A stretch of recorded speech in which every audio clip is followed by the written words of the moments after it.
Welcome back to the briefing. There are two numbers that define the moment when the fantasy of a quick victory collapses into the nightmare of a war of attrition, and those numbers are 5,000 and 50,000. 5,000 was the initial number of ground troops the Pentagon planned to deploy. 50,000 is the current number mobilizing after complete air supremacy failed to produce a surrender. 50,000. 10 times the initial escalation. And still logistically impossible. To occupy Iran with its 93 million inhabitants, the United States would need 2 million soldiers. 50,000 is not an occupation force. It is a sign of strategic panic when leadership realizes the gamble has failed but cannot admit defeat publicly. Let that sink in. Because this is not about a tactical adjustment where you increase forces to consolidate an advantage. It is about the collapse of a strategic premise where the operation was designed around a fantasy that never materialized. Mossad chief David Barnea convinced Trump and Netanyahu that if the Iranian leadership were eliminated, a massive popular uprising would occur. Former chief Yossi Cohen called this a fantasy, but Trump listened to Barnea, and now he is trapped in a war that the CIA, the Joint Chiefs of Staff, and the National Intelligence Council warned would end in disaster. Stay with me. On a single Monday to Tuesday night, 8 waves of Iranian missiles hit Israeli territory. 8, plus 2 waves from Hezbollah from Lebanon. 10 waves in one night.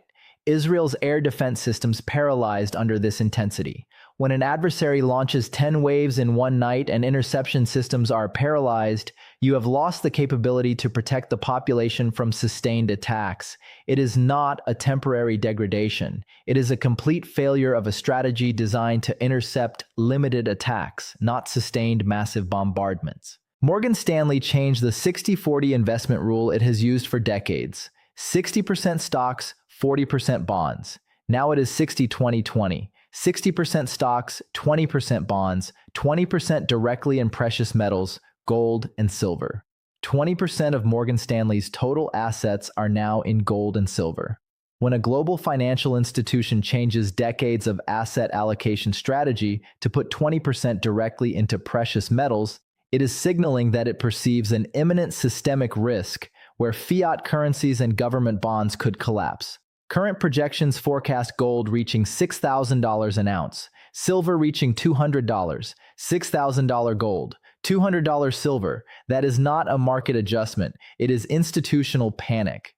Joe Kent, Director of Counterterrorism in the Office of the Director of National Intelligence, resigned in protest from Tulsi Gabbard's headquarters. The CIA warned the war would end in disaster. The Joint Chiefs warned. The National Council warned.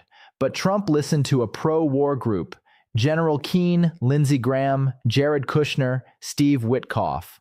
With the war collapsing, the counterterrorism director resigns in protest. When senior officials resign in protest, they signal that the policy is so fundamentally flawed, they cannot be professionally associated with it. And here's the truth that Washington finally understood. The Iranian leadership intentionally does not want to end the war. Iran's strategic objective is to prolong the conflict to create a massive global economic disaster. This economic collapse will corner Trump and force him to surrender at the negotiating table facing Iran. It is not a conventional war where superior force produces victory. It is a war of economic attrition, where a militarily inferior adversary bets it can inflict enough global economic damage that the political cost of continuing exceeds the benefit of victory for the superior adversary. Iran doesn't need to win militarily. It needs to collapse the global economy enough to make the war politically unsustainable for Trump. 50,000 U.S. troops mobilizing toward the Middle East. But to occupy a country of 93 million, you need 2 million. 50,000 is less than 3% of the required force.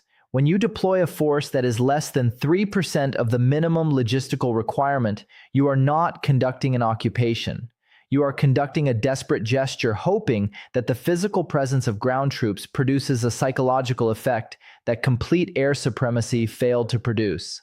But a desperate gesture with 50,000 troops in a hostile environment where the adversary can attack them asymmetrically is a recipe for massive casualties without an achievable strategic objective.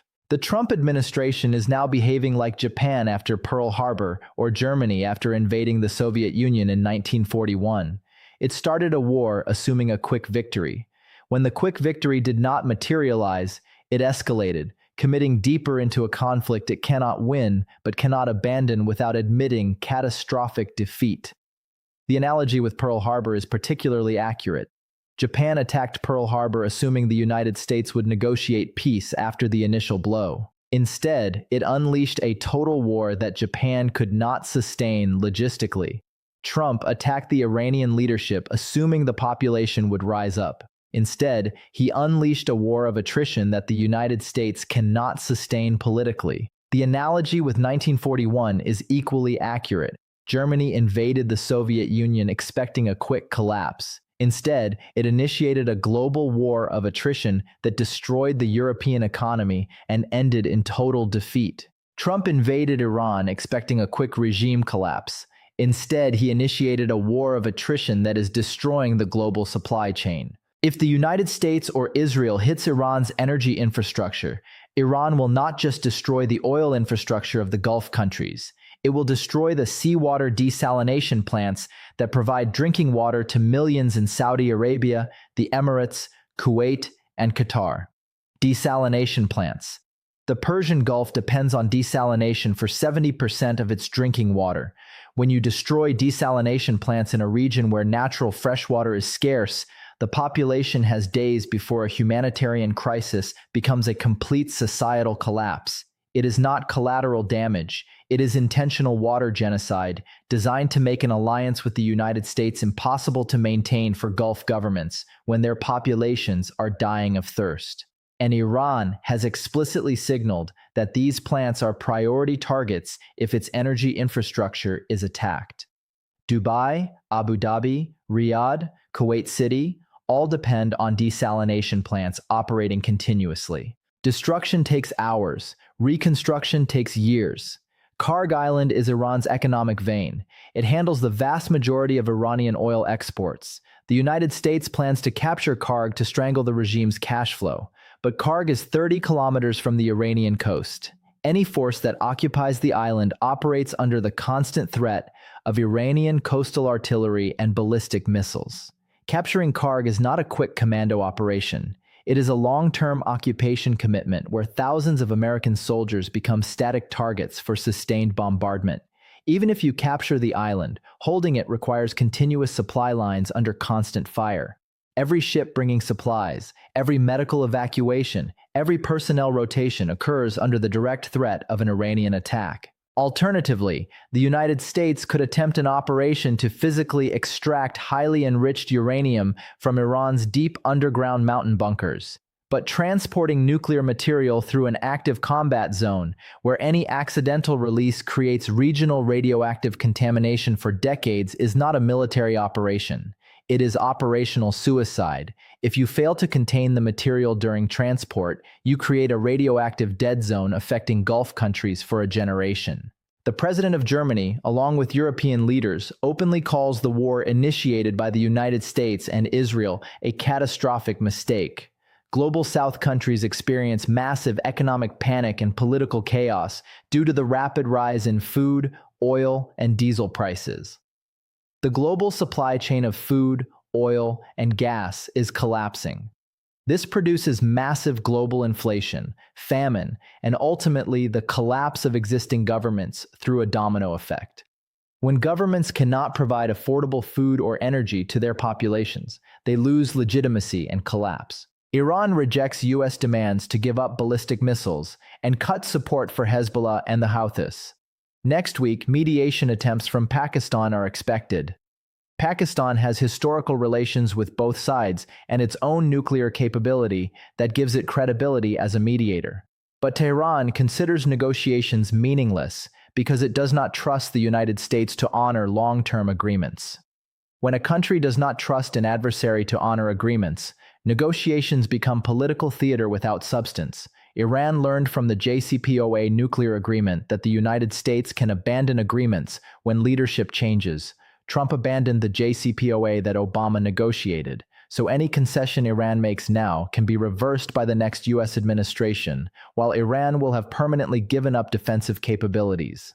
That makes any negotiation fundamentally asymmetric, where Iran assumes permanent risk for temporary promises. Netanyahu categorically refuses to back down.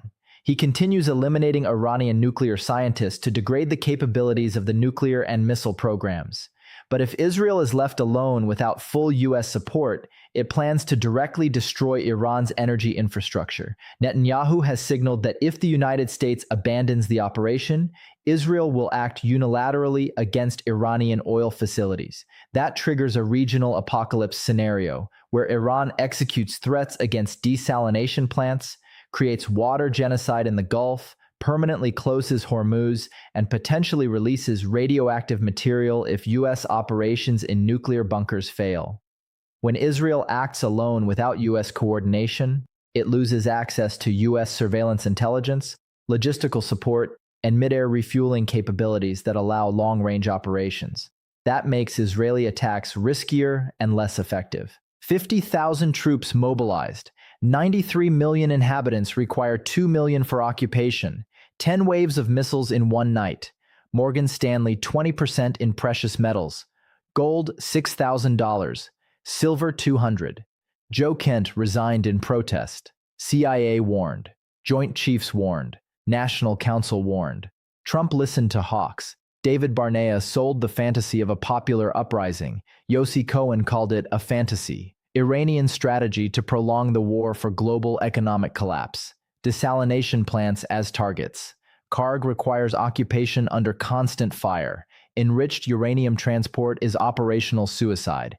Germany calls it a catastrophic mistake. Global South economic panic. Global supply chain collapsing. Netanyahu plans energy infrastructure if left alone. Iran does not trust negotiations. 1941 analogy. A war that started as a fantasy of quick victory transformed into a global war of attrition. What happens when you deploy 50,000 troops where you need 2 million? What happens when Mossad sells a fantasy and the former chief called it a fantasy? What happens when the entire intelligence community warned and you were ignored? What happens when the adversary doesn't want to end the war because they want a global economic collapse? What happens when capturing a vital island means thousands under constant bombardment? What happens when desalination plants are targeted and millions die of thirst?